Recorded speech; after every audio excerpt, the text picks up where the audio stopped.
Very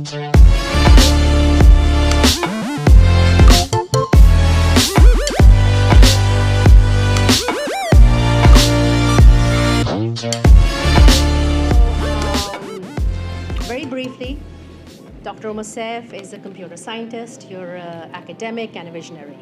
You've had many awards and recognitions under your belt. Till recently, he was the chairman of PITB, where under his tutelage, he carried out over 300 projects. So Umar, this year has been a busy and a happening one. It's hard to keep tabs on you. You've recently joined the Young Group as their Chief Digital Officer, and using that as a leverage, you've now announced a new venture capital fund called Khudi. Last year in October, I was lucky enough to meet him at Stanford University. And we've had a 2-hour, while you ate a very nice, tasty burger, we had a 2-hour-long, very interesting conversation. So let me take you back to a short memory, down a short memory lane. You're about to start a new venture. When you look back, what are the lessons and maybe the good points and the bad points that you've learned from Plan 9? From Plan 9? Yes, from Plan 9. Thank you for that very generous introduction. It really is very generous. It's not quite as accurate as one would want it to be. But thank you for the very generous introduction. Thank you, Fatima, for inviting me. I'm really very thankful to be very indebted that I was called here. And it really is a pleasure to be able to connect with all these young people. In my government job, I really got an opportunity to get out of my office and go and meet people. So I'm really catching up on almost 7 years of being very asocial. So it's great for me to be out and be able to spend time with young people. My one lesson from Plan 9 is that it's the most important thing as an entrepreneur is to start. And I think a lot of people fail because they don't take the chances that they could have taken in life. And Plan 9 was a living example for me that way, where we saw young people who otherwise when you would meet with them, they didn't have the skill set at times, not the education, not the background, not even good ideas or the grooming it takes to, let's say, build a $100 million startup. And I've met countless such people at Plan 9, and almost all of them went on to do much better than what anyone would anticipate meeting them casually in an elevator at the Alpha Technology Park.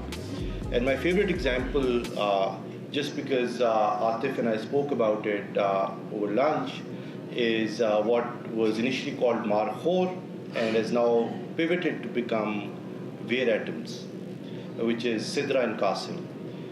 And my introduction to Sidra was that there was this girl who got out of a rickshaw in front of Alpha Technology Park. It's a very posh place, so people drive in with Audis and whatever, right? So there were these Plan 9 kids who we were incubating at Plan 9 and who would come from all sorts of backgrounds. So there was this girl with crumpled clothes, shalwar kameez, getting out of rickshaw, quickly sort of walking into an elevator, so no one notices that she's gotten off a rickshaw, and going to the 9th floor. And as soon as she pressed the 9th floor button, I knew that she was going to Plan 9. So I did some small talk with her just to understand what they're trying to build, encourage her, and so on and so forth. Then I met with her co-founder, and they were at Plan 9 for 6 months. Then they were at Plan X. They were the reason we started Plan X, which was another 6 months of acceleration, because they were the kind of startup that we thought is about to take off, and therefore there should be an acceleration place also. And then, after that, we still wanted to, we thought they could still grow. So we dismantled a sort of a toilet almost at the Alpha Technology Park and converted that into an office where people could hang on even after they graduated from Plan X and Plan 9 and continue to build their companies. And they really stayed with us for about a year and a half-ish. And then and gave me their shoes and all of that. And we knew that they were onto something great. They did a Y Combinator. They went to Y Combinator, they did a Kickstarter campaign very successfully. But till about just 2 years ago or 3 years ago, I don't think Qasim, who's the co-founder, had even imagined that they would have a Silicon Valley based company which would be on a trajectory to make $100 million. And I think he probably didn't even own a laptop. And I remember the first time he gave me shoes, and that was sort of my way to sort of invest in his company. He brought these shoes and insisted that he puts it on himself. Okay. And then I wasn't comfortable with that, but then I said, no, that's what he does. Okay. He really enjoys doing this. This is his product, and that is how invested he is in his product. He really wants to understand whether it fits well or not, and so on and so forth. So it's a personalized custom fitting. And that's how invested they were. They were really putting them on individual customers by themselves, which really is amazing. And then I remember Siddharth came to me one day and said, he's there at Y Combinator. I can't seem to get a visa. My visa has actually been rejected by the US. So I called people up. In my previous position, I could call people up. So I called someone up and said, take my guarantee, put me in jail if you have to, but give this poor girl a visa. So they reviewed their decision the next day and gave her a visa, and she went to US. Then I wrote an O1 application for Qasim so that he stays on there for a little longer. But just kids who no one would have given any chance in Pakistan, absolutely. right? No one would have assumed. They were not from slums. They weren't from the landed elite of this country. They weren't educated at Stanford or Harvard. They could barely string together a sentence in English.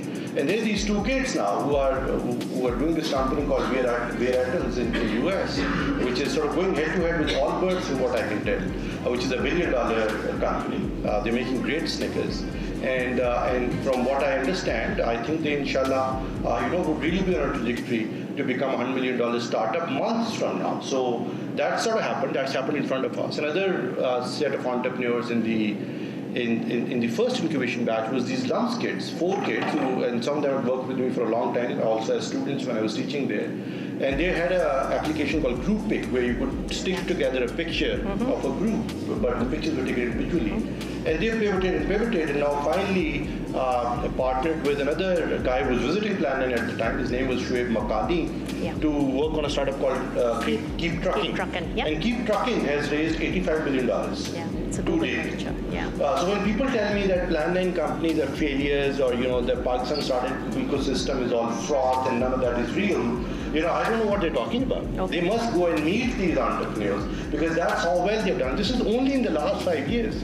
I remember, before that, when I moved back to Pakistan, my dad built a building, जिसमें मैंने कब्जा कर लिया, and I called it a startup incubator called SCI at the time, which अपनी Fatma mentioned also. Yeah.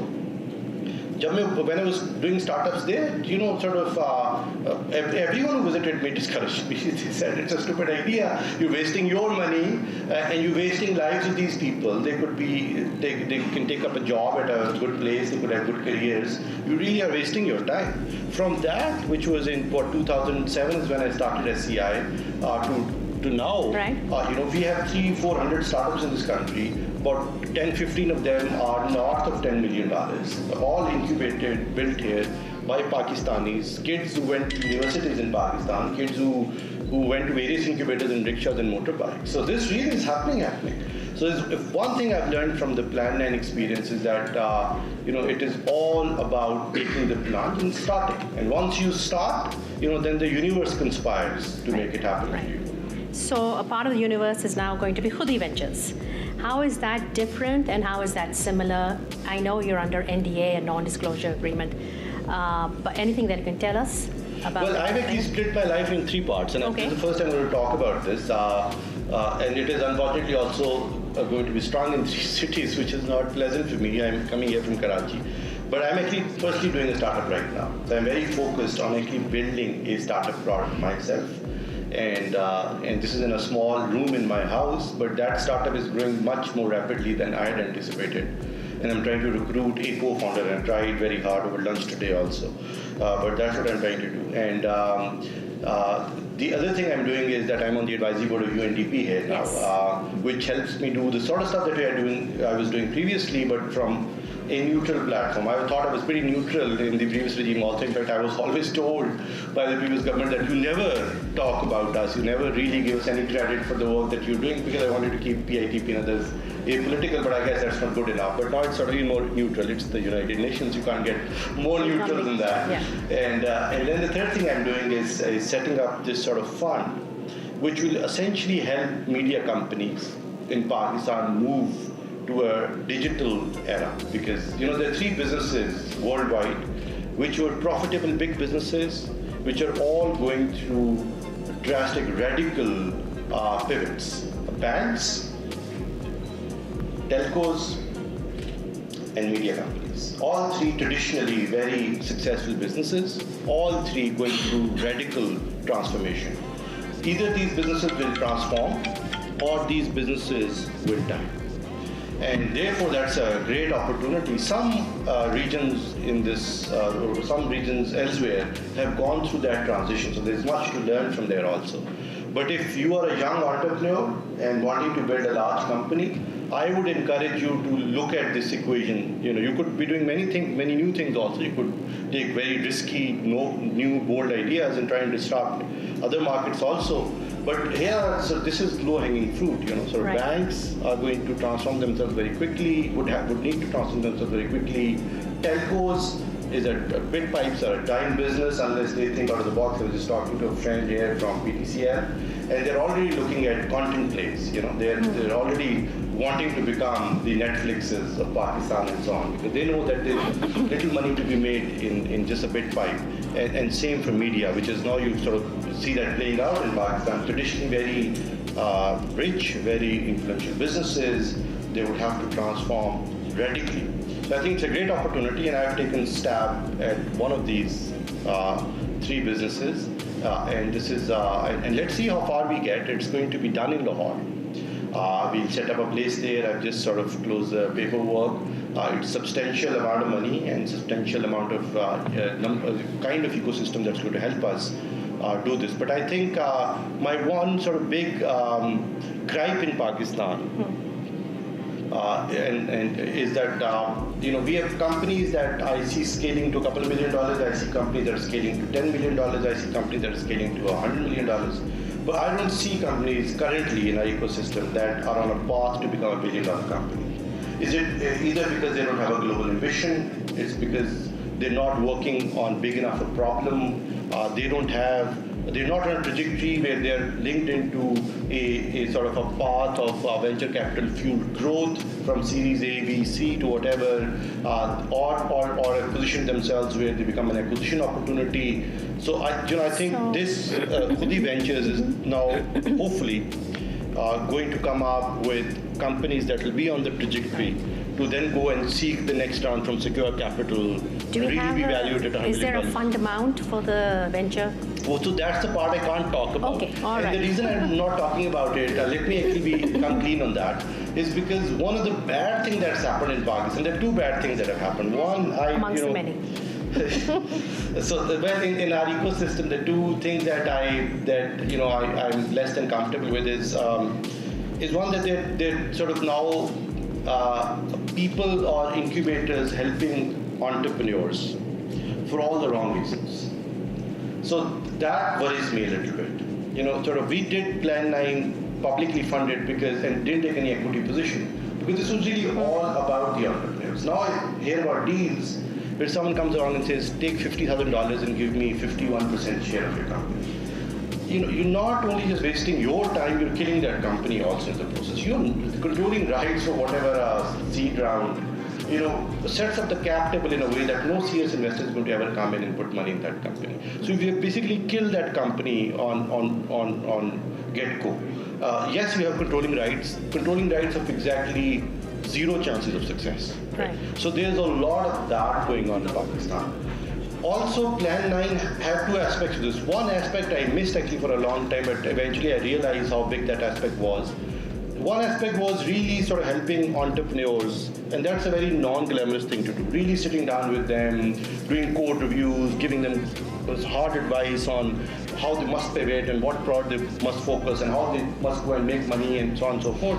And then there is the photo op, glamorous element to this. Where you're running an incubator, everyone gets interested, and the story is very warm and fuzzy also. You're helping the youth in Pakistan, young people, people writing stories about you. So what is apparent to me is that, at times we are forgetting the first part, which is the real part, and just going after the photo op. So, I hope that there are fewer incubators out there that are just doing photo ops at this point. So that is bad also, which means that you will get more froth coming out of this, so there will be higher fatality rate, and that would. But I think that sort of incubator. The other bad thing that is happening is that I see people announcing, venture capital funds in Pakistan, which are not real.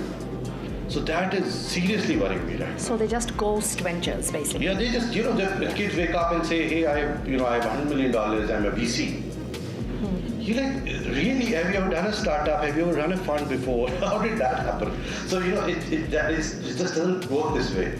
But there's a lot of that going on in Pakistan. So they're, either wealthy individuals or, just folks who are so to this point, talkers. So that worries me. So I don't want to say, here is a fund, this is the amount in that fund, and then not being able to do it. I think there's a lot more value actually doing it rather than talking about it. So to your point, what you just said, I've come back after 12 years. And I've noticed, and I'm starting to network and meet new people, and and I've noticed that every university, every college now has an incubation setup. UCB mentioned the Khaleek, they just started that up. But most of the people heading these incubation centers have never worked in a startup. So, and then I want you to comment on that. Is the ecosystem in Pakistan not mature enough? Or is there not enough innovation spark? Are we too small and too many incubations out there? What's the maturity level of the mentors and of the startups? Okay, so I don't know whether this is being live broadcast or not. I don't want to sound politically. It's not. We're going to record it and then edit it. Very good. So do edit this. Yes. But it is. See, doing a startup is a bit of a science and a bit of an art. And this art of taste is something that you acquire by doing it for a long time, by going through failures, maybe some success, maybe once on a rocket ship where you see this panning out. Right? This really is a taste that you acquire. When I became a grad student at Cambridge, first year, it was almost like running on a treadmill because I didn't know which problems to solve. How do you solve an interesting scientific problem, which actually solves the real problem, gets to publication, gets noticed, and so on? When you are trying to look for startup ideas or doing a startup, you're almost running on a treadmill without mentorship because you don't know whether the problem is big enough, you're solving it right, how to get it in the hands of the customers, when to stop building more of this and pivot, and so on. So this really is a bit of a science and a bit of an art. Now, an incubator is many things. An incubator is a space. So brilliant kids like Sidra Qasim, Ali, Rehan, etc., these Patari guys, these Mango Baz guys, all came out of Shannon, right? Yeah. So there's a space, they come in, brilliant kids. Yeah. They do their work, they build their relationships, they execute a product, they're gritty, they refuse to die, and keep at it and pivot and pivot and pivot and raise some capital and then execute. So there's space. Other than space, you're surrounded by like-minded people. Yeah. Other people who are going through the same struggle also. So let's say when you arrive at MIT, and I was there for many years, I think the biggest attribute that MIT has is that you are amongst other people who are worthy of being at MIT, right? And even if the building is not great and you don't have funding or you're working on a great project, you're surrounded by really, really smart people who have very similar mileage in life. So they all feed off of each other. Bad ideas get killed quickly. It's an intense environment designed and engineered to produce great work. And anything less than great work is not acceptable. Right? And also there's emotional support. There is someone looking over the shoulder and tapping you on the shoulder and giving you good advice when you're just veering off course. And that's invaluable, right? So there's that happening in the incubator where there are other people who are also trying to make $100 million startups. They're also not taking up a job. उनकी भी मंगनियाँ टूट रही हैं क्योंकि नौकरी नहीं है उनके पास, उनके पेट्रोल के पैसे मोटर बाइक में ख़त्म हो रहे हैं, they are also looking for capital and people are screwing them over right, left and center and so on. So they're going through same challenges and troubles. So you are amongst your own kind. Right? And that is very helpful because then you're not the only one struggling with these problems. This is a problem that is worth solving. So you keep at it, you mentally become tougher and so on. So there's that element. Yeah. The third element is this sort of sage wisdom. Someone has to give that sage wisdom to put you on the right path and to help you pivot and really grow and do product management, help you raise venture capital. What do the VCs want to hear? How do you actually raise VC money, etc. So someone has to tell you this. But that element, you're right, is largely missing from this ecosystem. And then finally, there's this element of hooking you up with venture capital. Yes. And getting your product by doing PR in the hands of enough people that you can get growth. So look at Y Combinator, it is actually these 5 things. It's a space, you're surrounded by other great entrepreneurs, it's sage wisdom, it's access to venture capitalists, and it's PR that helps you grow your startup if it's consumer focused to put your product in the hands of other people. So I think out of those 5, our incubators are probably doing 3 right. And the last 2, I think, or last 3 are sort of, need improvement. Right. But I think this would only happen when real people are people who've done startups before, who've worked in these startups or have run VC funds, give time to this ecosystem. So what's happening that because it is at times a lot of photo ops and less real stuff, so the serious people refuse to then show up at these incubators. People who want social validation show up a lot, and people who are real, who are in it to make money, they would advise a startup, but then want to be on the board, want to give real advice. They don't want to waste time in photo ops and looking good and doing politically correct things. That's not this kind of business. Then they sort of disengage. And I hope that Pakistan is a good cohort of about 20, 30 such people who are really good at what they do. So for instance, in Islamabad, there's Ashar Aziz has done Fire, which is like $1 billion bloody startup, right? Absolutely. Several $1 billion startup. Yeah. How many times do you see Ashar doing fireside chats in Pakistan? I'm not the guy you want to talk to. He is the guy you want to talk to. Atif is the guy. Has Atif left? Atif Iman, is he left? I know Asher does a lot of in Silicon Valley, but I'm not sure about Pakistan. He should be doing fireside chats here. Atif Iman should be doing fireside chats. He was a VP of growth at LinkedIn. Mona should be doing more fireside chats. And so on and so forth. I think there's some real people, some that we met in the valley when I was there. So Naveed Sherwani should be doing more fireside chats in Pakistan. Atik Raza should be doing, Rehan Jalil. These are the kind of people who should be doing more of this because they're living this life that we aspire to live right now. And they have much more wisdom, training, and they're much more connected in that ecosystem than we are currently. So so that needs to happen a lot more. And we need to, at this point, go back these people to engage them in this ecosystem. Because if we don't, they have nothing to gain. They're already sort of on this very intense path of their own success. So really the onus is on us to go and make sure that these people engage with our ecosystem. Currently, a very small number of them are actually engaged. And this photo of pretense of our ecosystem is putting them off. And this I can tell you. So I think the onus is upon us right now to make it real and come through, with real hardcore good advice. So Umar, if you put on your consultant hat and your mentor hat, as a person who's had many years of experience, there are startups here who are present and there's not much froth. I think one of the issues is getting access to the right mentors and getting access to the right angel investors or the people who manage the funds. What are the 3 or 4 or 5 steps, tangible, that you could tell our audience that these are the 5 things you should do that will get you the startups to meet with mentors? How would you go about that? Well, so to be able to meet a mentor, you first have to be willing to learn. Now, this is easily said than done. So a lot of people young people you would meet are not really willing to learn, which means that they're not willing to just change the way they live their lives to be able to now engage with someone of that quality. You really have to be willing for that experience, which means that really have to just maybe revisit everything you do in your life. If you want to be a billion-dollar entrepreneur, you have to be a much better person. You'll have to be much more skilled. You'll have to work harder, mentally tougher, smarter, all of that, more disciplined. So once you engage with someone like that, they only engage with their own kind. They only engage with people that they think they could invest in and could put them on a path of similar growth. So they wouldn't want to engage with people who they don't see a lot of seriousness in, which basically leads to the next point, which is super important.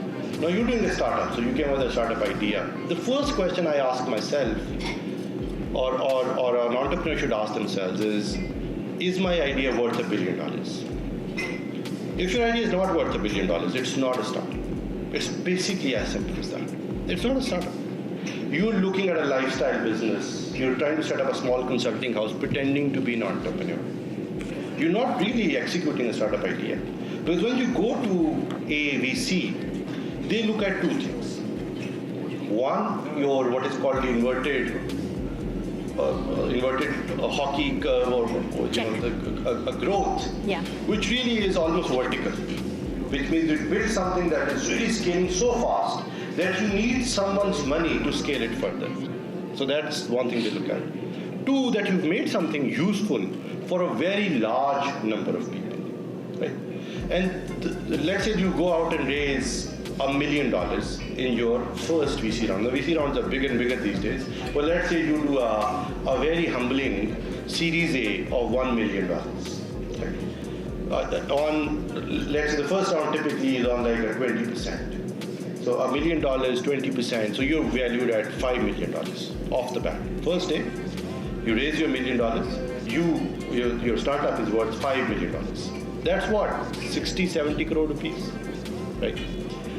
Now, whoever's putting the first $1 million wants you to raise the next round within the next 2 years at 3 times the valuation. That's Series B. Now, that's the VC ecosystem. That's the ecosystem no one really talks about. But that's the real story. Is that the American ecosystem? That's the VC ecosystem. Okay, all right. The VC ecosystem is $1 million today. Their expectation is within 2 years you will be doing the next round because you want to fuel this growth further. They're not interested in a lifestyle business. Now, they have promised their LPs at least a 3x return. That's what a VC fund is, right? So they have promised their LP, the VC will only make money. The guy who's running the fund will only make money if he can return 3 times his money, the money that he's gotten from the VCs, back to the VCs within 8 years. Otherwise, this guy will not make money. Okay. So he wants you to do the next round within the next 2 years at least 3 times the valuation. Now you are already valued at what, 70 crore rupees? 3 times of that is what, 2 billion rupees? So within 2 years, is your startup going to be worth 2 billion rupees or not? Right? And then the next round would have to be 3 times that of the valuation of that Series C. Most startups that are on a $100 million path typically do 3 rounds of funding. So you're already at, a 2 billion valuation. 3 times of that is 6 billion valuation, right?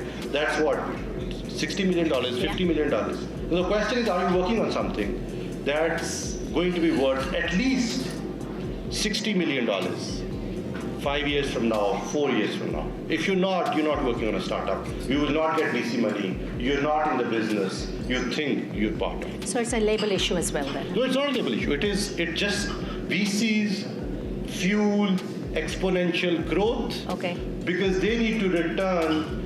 They're in a business where they're going to invest in 100 companies, 20 companies. They're going to invest in 10 companies, out of which 8 will fail. The VC knows this. 2 will do well. The only way they can return money to their investors is for these 2 to hit a home run. So VC is not interested in a business that's not going to grow many-fold in the next several years. You could fail in your pursuit, and hence your startup would fail. And they are perfectly okay with this. This is not a bank loan.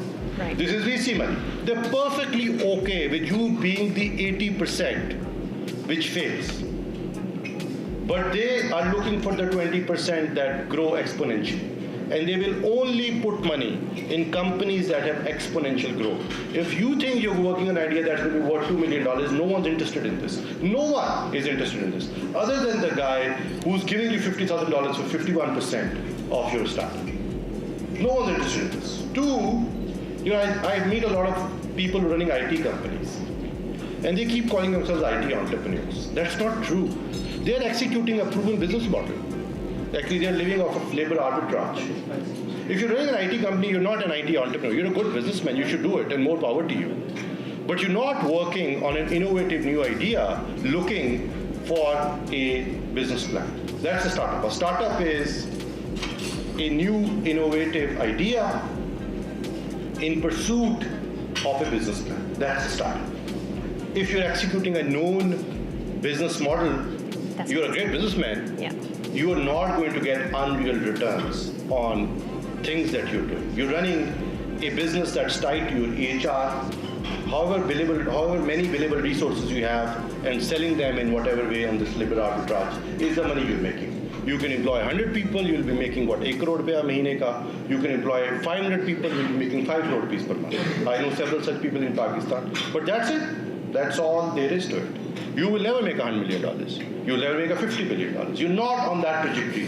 That's not that business. So, and a lot of people therefore confuse when we invite people to be part of this ecosystem. We keep confusing IT entrepreneurs with people running large outsourcing companies. They're two different people. This is just as good as running a textile factory. This is very similar to selling clothes to a different country. Same labor arbitrage, just slightly higher.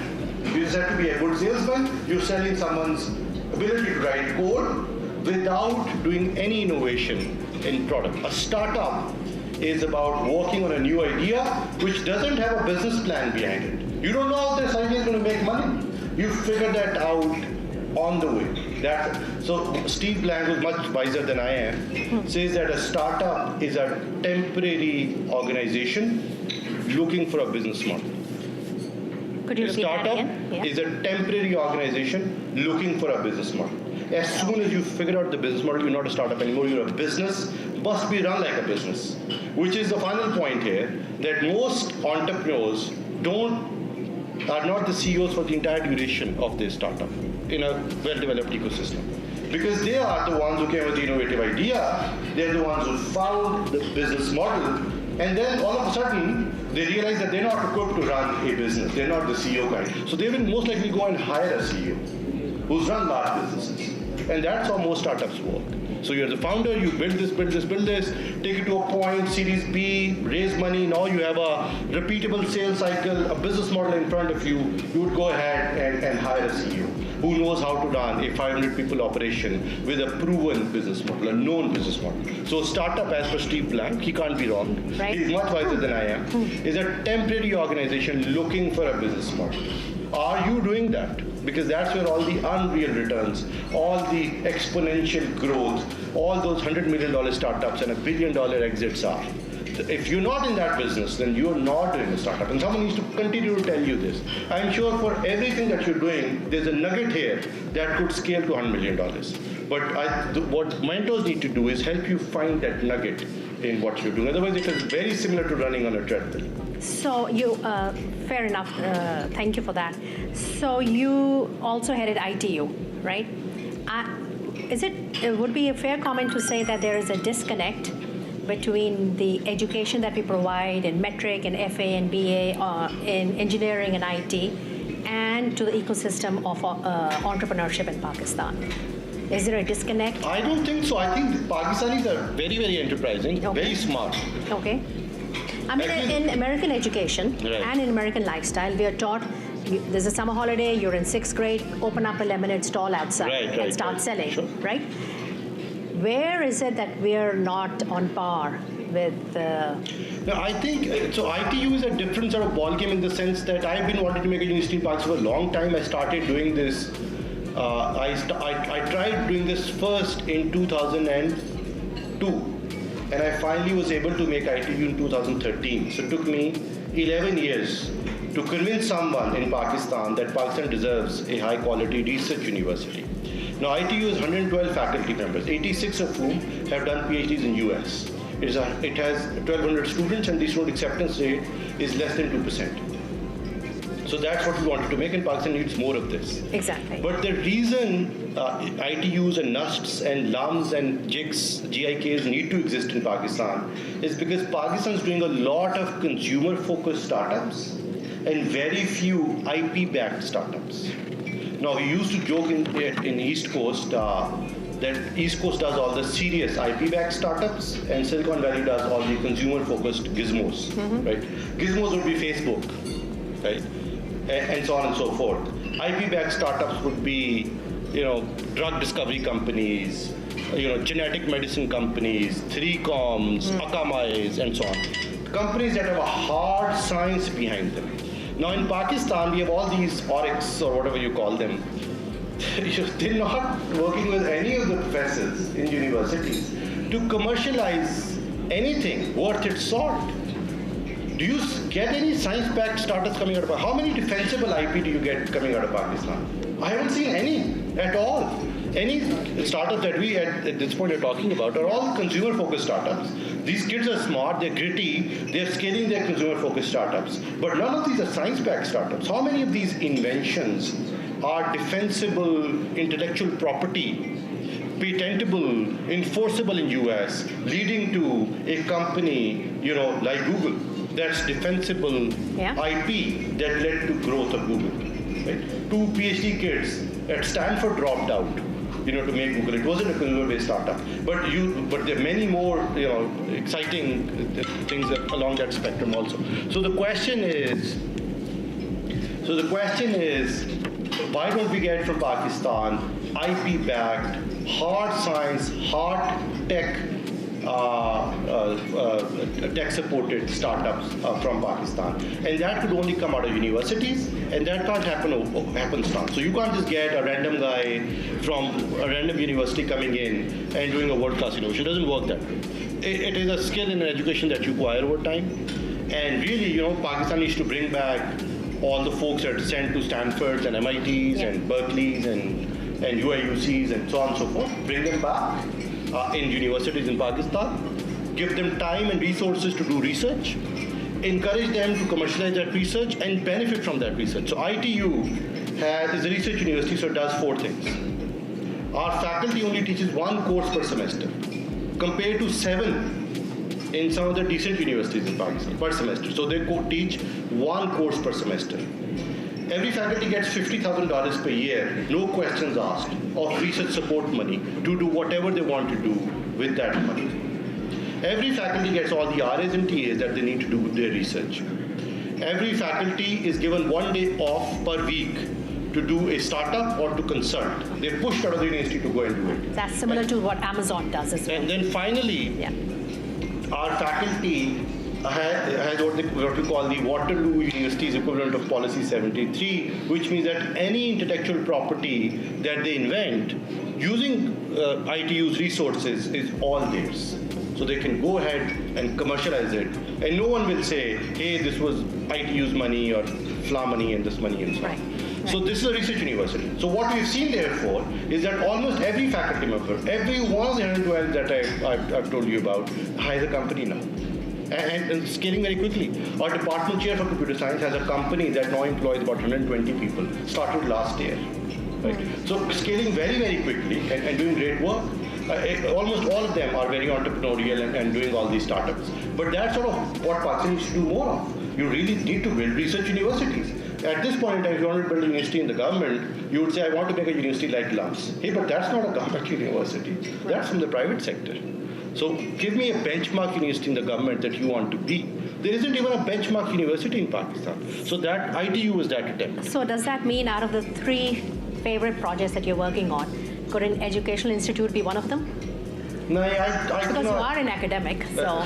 Well, I am, and but I really have sort of I actually, truth be told, even though the government pushed me out of my position at the Punjab IT board at ITU, they very quickly came back to me and said, well, that wasn't a great decision, come and join us in Islamabad, and I decided not to. So I've really moved on. I do not think I'll work for the government for the next 3 years. Sure, it's a new year for you. Yeah. I don't think I'll be a university professor in the next 3-4 years. I've really taken my bets. I am going to be building a startup myself. I am going to be consulting for the public sector. Do we have a name for your startup, and do we have? It's called Survey Auto. Say that again. It's called Survey Auto. Okay, Survey Auto. And so that's a startup. It's in a small room in my house. Right. There's 7 people working on it right now. Are you going to Khudi for the funds? No. Okay. So I want to keep these lives separate. Okay. Khudi really is taking one of the 3 big opportunities in the market. Okay. And then figuring out how we can use the existing infrastructure of media and money and their connections and domain expertise and turn that into a digital media era for Pakistan. I think it's super exciting actually. Some countries have made that transition already, and Pakistan hasn't. We haven't even touched we haven't skipped the what do you call bottom or the top. We haven't even touched the froth. Let's just say the froth in that space. But I'm very excited. It's early days. But what I know is that I have real money in a bank account. What I do know is that I have all the autonomy as the chief investment officer to do whatever I want with that money. I signed the paperwork last night. Excellent. And that I am going to be devoting a large part of my time in trying to build companies on this billion-dollar trajectory. And I'm going to take 12 to 15 bets in the next 3 years, only 12 to 15, out of which I expect 3 or 4 of them to do decently well, one of which hopefully should grow to the ambition that we've set up. So, Umar, let's talk gender. Let's talk women. Out of the 112 faculty members at ITU, how many are female?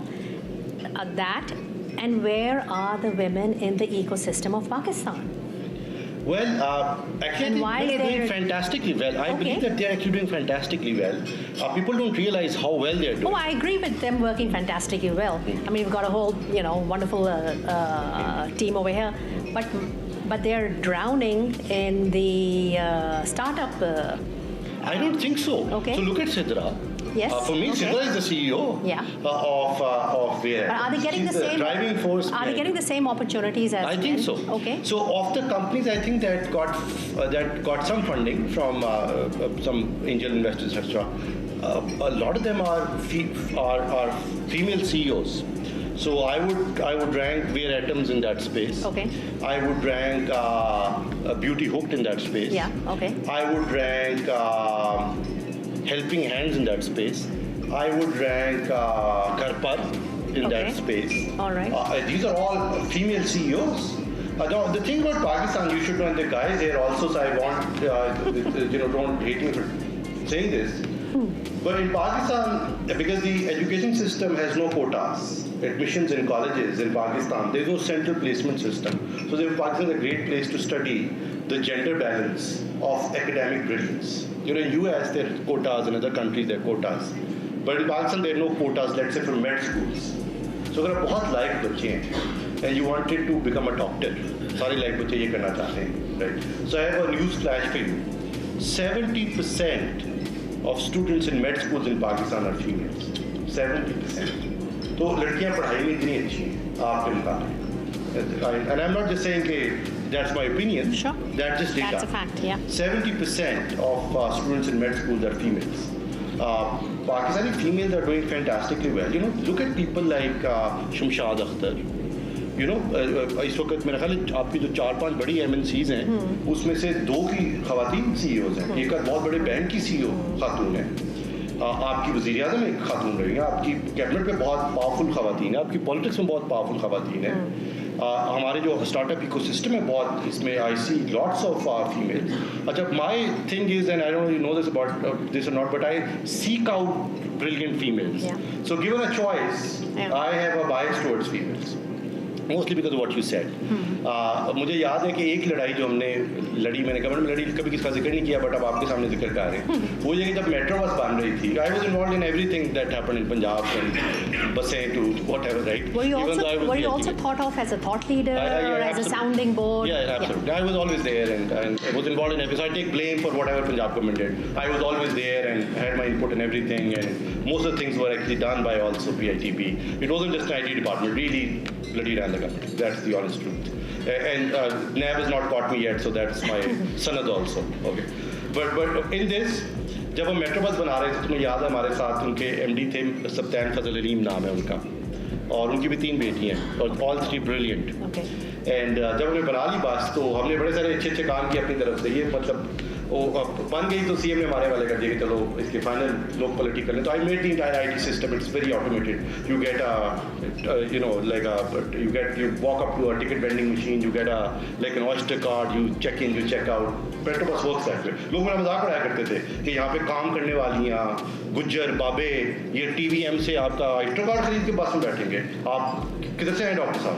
पर clearly अब 1,70,000 लोग इस तरह बसों में बैठते हैं उधर. So Pakistanis are very civilized कूच पीपल. अच्छा, जब हम गए टर्की जहाँ से हमने बस देखी तो उसमें उन्होंने कहा कि शुरू में ना हमारी सीटें लोग तोड़ दिया करते थे. सो when you start this service new, it's a new level of service, people would destroy that service because they're not used to this kind of service that will destroy government property. तो हमने ATM को जो उसका oyster card था, जो smart card है बसों का, उसके पीछे एक लाइन लिखी हुई है, ये आपकी बस, इसका ख्याल रखें. And actually a lot of people would initially message me saying हमने बड़ा अच्छा अपने पीछे मैसेज लिखा हुआ है. But people even read this and really valued the government doing work for them and they reciprocated it that way. But उसमें जो बड़ी लड़ाई थी हमारी वो ये हुई कि जब बस चलने वाली हुई तो उसमें ये हुआ कि लेडीज़ के लिए सीटिंग नहीं बनाई आपने. So then I hit the roof like what? What do you mean ladies के लिए सीटिंग नहीं बनाई? They're equal citizens in this country. They can sit or stand wherever they want in this bus. ये क्या बात हुई कि ladies के लिए सीटिंग नहीं बनाई आपने? And then they said, no, look at this government bus in LTC that we run. उसमें तो वो जंगला लगा हुआ है. खवातीन, literally there's a पिंजरा for खवातीन to stand. उसका एक दरवाजा बंद होता है लोहे का बाहर से और उसके अंदर औरतें खड़ी होती हैं. This is not acceptable. Okay, women can stand or sit wherever they want in the metro bus. Up clearly, the previous government was also, right-wing government. So, बड़ी degenerate हुई stable पर. People will think, आप election करवा देंगे. किधर से आए या क्या गुफ्तगू शुरू कर दी आपने? But अगर आप metro bus में कभी आपको जाने का इत्तेफाक हो तो आप देखेंगे कि उसमें खवातीन के लिए कोई पिंजरा नहीं. वो जहाँ चाहें बैठ सकती हैं और खड़ी हो सकती हैं. That's something that you don't even notice. But the kind of, whatever sounding board or the kind of pressure you have to withstand to get that implemented. आज मैं सुबह जहाज पे आ रहा था तो आते हुए मैं आया तो मेरी सीट आयल वाली थी और लेकिन वो जो बीच वाले साहब थे उन्होंने वो मेरी सीट पर बैठे हुए थे. I don't mind the staff. तो मैं गया तो मैंने कहा कोई नहीं आप ये सीट पे बैठे तो मैं बीच वाली सीट पे बैठ जाता हूँ. ये कराची से लाहौर आ रहा था मैं. उनके साथ एक खातून बैठी हुई थी और वो ढेर उम्र खातून थी. मतलब उनको कोई it wasn't like 19-year-old girl, none of that, right. So खातून बैठी हुई थी एंड मैंने कहा चले मैं आके बैठ जाता हूँ. तो फिर एयर होस्टेस इंटरव्यू ने सर मुझे अपना सीट नंबर दिखाया. Look very suspicious to her, like what's your seat. मैंने कहा ये सीट. तो आपने उधर बैठना है. मैंने कहा चले आप आगे हो जाए. उन्होंने कहा नहीं मैं इनके साथ नहीं बैठ सकता. Like are you serious? The woman has no issue sitting with you. Why can't you sit next to her? What is going on? So this guy just refused to sit next to her. Had to be relocated to some other seat. Wow. And I sat down on that. मतलब these are sort of things that depress me. तो खुद आगे coffee करो यार. मतलब ये भाई किस सदी में आ गए हैं और इस मुल्क में किस तरह की गुफ्तगू चल रही है. Umar, one last question. There are startups here. They have travel products, tech services, media and publishing, education, e-commerce. Keeping that in mind, what kind of a personality are you looking for, or should a startup leader have? Personality traits? Should there be this hustle in it? Are they eager? What are the personality traits that makes a startup leader, and what would you recommend? Great. That's simple. So the only thing that you need as someone who's wanting to make a dent in the world and doing a startup is one such opportunity. The only thing that will make you succeed is a total refusal to give up. Grit. Just keep at it. It's not brilliance. It's not hard work. It's not education, it's not how soft you are, how well you speak, how groomed you might be, how many people you might know in the ecosystem, how much capital you've raised. None of that. What would be the Urdu word for grit? Out of my curiosity. Deed on. Got it. So I think the one thing you need is thick skin. आपको ना जिंदगी में ये फातिमा है ना इधर अपनी ये इससे ज़्यादा डीड होना मुमकिन नहीं. Is this girl? Yeah, I agree. spoke to MIT Tech Review Pakistan शुरू करता. That was my introduction to her. I was starting MIT Tech Review Pakistan, and I was looking for an editorial team for it. और I was struggling. मतलब हमारी अंग्रेजी के अखबार में जो अंग्रेजी लिखी जाती है वो इस तरह की नहीं कि वो MIT वाले पास कर देते जिसमें पब्लिश हो जाती है. तो मुझे कोई जर्नलिस्ट नहीं मिलता था, कोई बंदा नहीं मिलता था जो कि उसका एडिटर बन जाए. इस बच्ची का मुझे पता चला. मैंने इसको अपने दफ्तर में समन किया. मैंने पुलिस भेजी इसके पीछे को उठा के लेके आओ फातिमा को इधर. Because I read a tech news thing and just by herself she would set up this whole thing. तो उसको मैंने कहा छोड़ दो, we will eat you up alive if you don't take up tech review right now. नहीं मानी. With all the pressure that exerted on her, she said, no, I'm doing my own startup, go to hell. And that's how I got introduced to her. And many other people also. मतलब बहुत सारे ऐसे लोगों को मैं recruit करने की कोशिश की. And I tried to discourage a stupid idea. नहीं चलेगा यार, क्या कर रहे हो तुम, and so on. ये कर लो, तुम नौकरी दे देते हैं. Those are the kind of people who have gone on to succeed. So ढीठ बने. मतलब कितने साल ढीठ रहे? ये भी तो है ना, because ढीठ then becomes okay, give it up now. You know, the Titanic, I think an entrepreneur. Titanic is going down. नहीं, डीड का मतलब ये नहीं कि आपने वही चीज़ करते रहना सारी जिंदगी. इसका मतलब ये आप पिवट करेंगे, आप अपने आइडियाज बदलेंगे, आपकी एक स्टार्टअप फेल हो जाएगी, आप फिर दोबारा स्टार्टअप करेंगे, and so on so forth. I want to end with just saying one thing. अभी मैं टाइम मैं इंडिया था once and I was on a panel there. तो उस पैनल के अंदर किसी ने ऑडियंस में बेंगलोर में तो किसी इस तरह किसी साहब ने कहा कि Bangalore is the silicon valley of the east. Right. Among other things Bangalore का मौसम भी बड़ा वैली की तरह का है. अच्छा मौसम है, मतलब मॉडरेट सा टेम्परेचर है, not too hot not too cold. बड़ा ग्रीन है बेंगलोर, बहुत वेल्थ है उस जगह पे, कई IT कंपनीज हैं. तो किसी ने ये कहा, तो पैनल के ऊपर मुझसे बहुत ज़्यादा अकम्पलिश्ड एंटरप्रेन्योर्स इंडिया के बैठे हुए थे. तो उनमें से जो सबसे अकम्पलिश्ड थे, जो उनकी सबसे बड़ी IT कंपनी चलाते हैं, उन्होंने कहा know that is incorrect. And the reason it is incorrect is it may be true that Bangalore has the same weather as Silicon Valley, and I've lived in Silicon Valley उन्होंने कहा for many years. And it is true that there's a lot of capital flowing around. It is true that there's a lot of IT talent here. It is true that you're in the IT hub of the next superpower in the world, and so on and so forth. But the reason Bangalore is not Silicon Valley of the East is because we do not celebrate failure. Now, one thing that you would find in Silicon Valley is that people there, because they're all trying to accomplish the same, they're very familiar with failure. Yeah. They do not begrudge failure. They don't look down upon failure. They know that the only way you will succeed is by failing a few times, trying to build a large startup. हमारे मुल्क में भी failure को हमने उस तरह celebrate करना नहीं शुरू किया, लेकिन ये स्टार्टअप इकोसिस्टम में होगा जब लोग करेंगे, स्पेक्टेकुलर सक्सेस नजर आएगी, फिर फेल हो जाएंगे, फिर दोबारा करेंगे.